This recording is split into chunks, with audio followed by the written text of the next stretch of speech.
It is 2 in the morning and your file server just started encrypting itself. Ransomware. The pager is screaming and everyone is staring at you.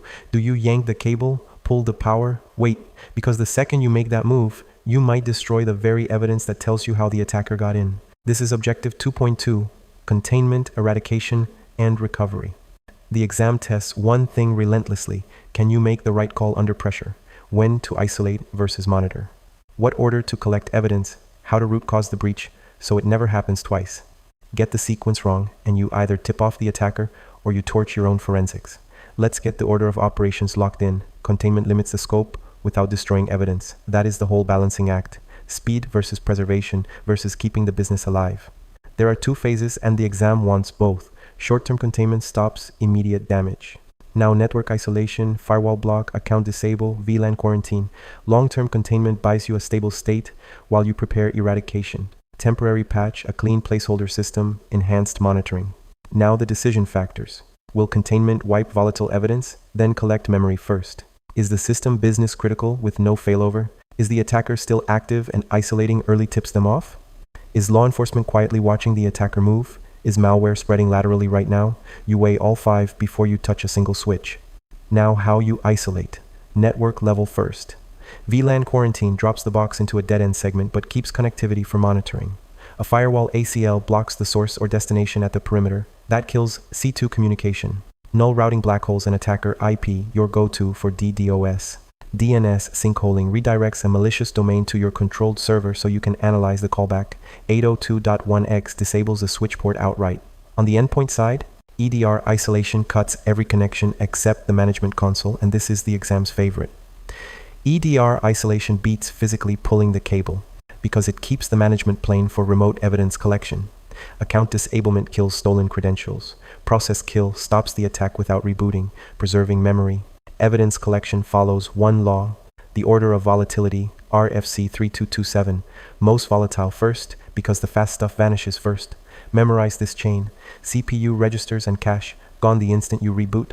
Then RAM, captured with WinPMM, magnet RAM capture, or FTK imager. Then network state, netstat-ANO on Windows, SS-TULNP on Linux.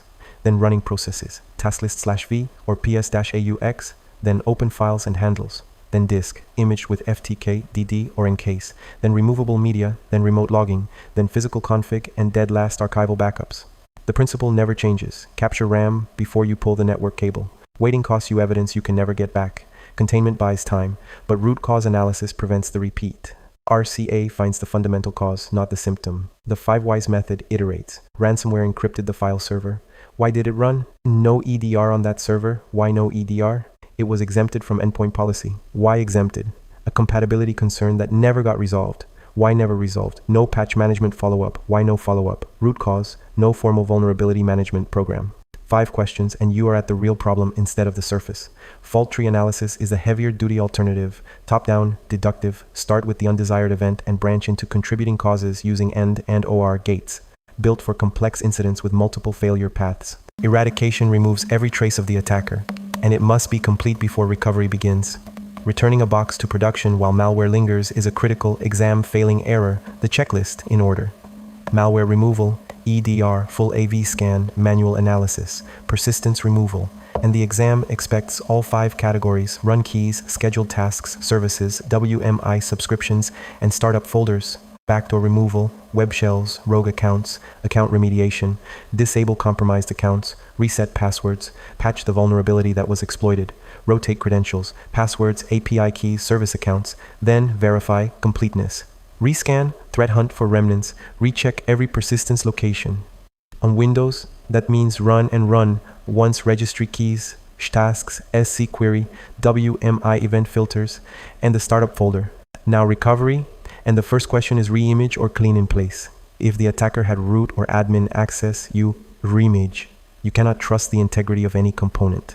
If a rootkit was installed, reimage. Rootkits survive an OS reinstall. You need a hardware level clean. Only when malware was isolated, limited with no persistence, do you clean in place. The recovery steps run in order. Restore from a validated clean backup or rebuild from a known good gold image. Apply all patches before production.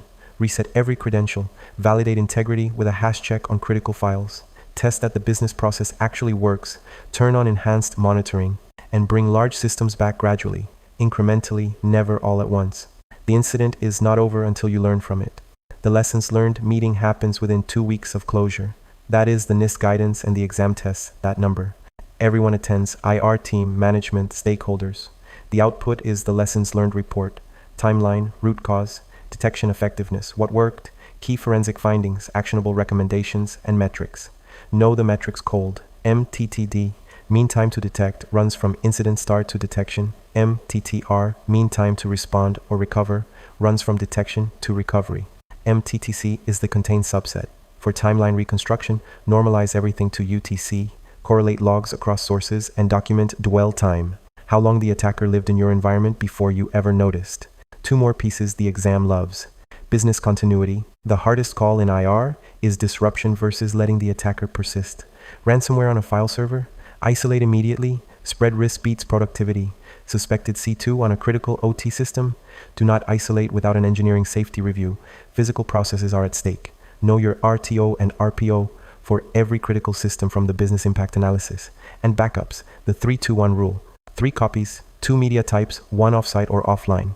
The ransomware lesson is brutal. If all 3 copies are network accessible, ransomware encrypts all 3. The offline copy is what saves you. Verify backup immutability and keep at least 1 air-gapped. In one breath, contain short-term to stop damage, long-term to stabilize, collect volatile evidence first by RFC 3227, RAM before disk, memory before you pull the cable. EDR isolation over physical disconnect to keep the management plane. Root cause with 5 Ys. Eradicate completely, check all 5 persistence locations before recovery. Reimage when root access or a rootkit is in play. Lessons learned within 2 weeks, know MTTD and MTTR, and live by 3-2-1 with 1 copy offline. Next up, Objective 3.1. Crime scene security and evidence collection, where we slow down and secure the scene without contaminating a single byte.